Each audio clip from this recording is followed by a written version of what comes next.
বাংলাদেশে শেখ হাসিনা সরকার পতন আন্দোলনে নেতৃত্ব দেওয়া শিক্ষার্থীদের নতুন দল জাতীয় নাগরিক পার্টির আত্মপ্রকাশ ঘটল শুক্রবার ২৮ ফেব্রুয়ারি।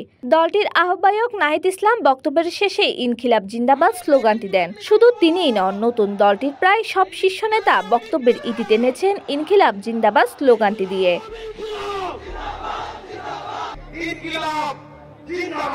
প্রশ্ন জেগেছে, ইনকিলাব জিন্দাবাদ বলে নতুন এই দলটি কি বলতে চেয়েছে কিংবা ভবিষ্যতে কি করতে চাইছে? কোথা থেকে এলো এই স্লোগান? জানা যায়, ব্রিটিশ ভাগাও আন্দোলনে ব্যবহৃত হয়েছে এই স্লোগান।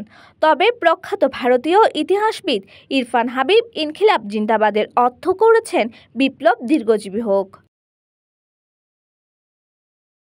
ইনকিলাব জিন্দাবাদ স্লোগানটি প্রথম উচ্চারিত হয় মাওলানা হযরত মোহানির কণ্ঠে।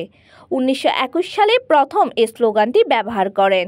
ব্রিটিশ শাসনে ভারতবর্ষের সামাজিক ও অর্থনৈতিক বৈষম্যের বিরুদ্ধে লড়াইয়ের অংশ হিসেবে ইনকিলাব জিন্দাবাদ স্লোগানটি দিয়েছিলেন হযরত মোহানি।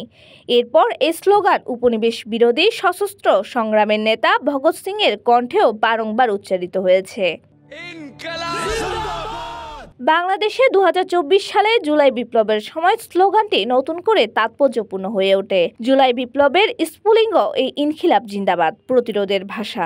শেখ হাসিনা ১৬ বছরের স্বৈরশাসনের পতনের দেয়ালে ইনকিলাব জিন্দাবাদ স্লোগানের কুঠারঘাত প্রতিধ্বনিত হয়েছে। Desk report, citizen news, Chittagong.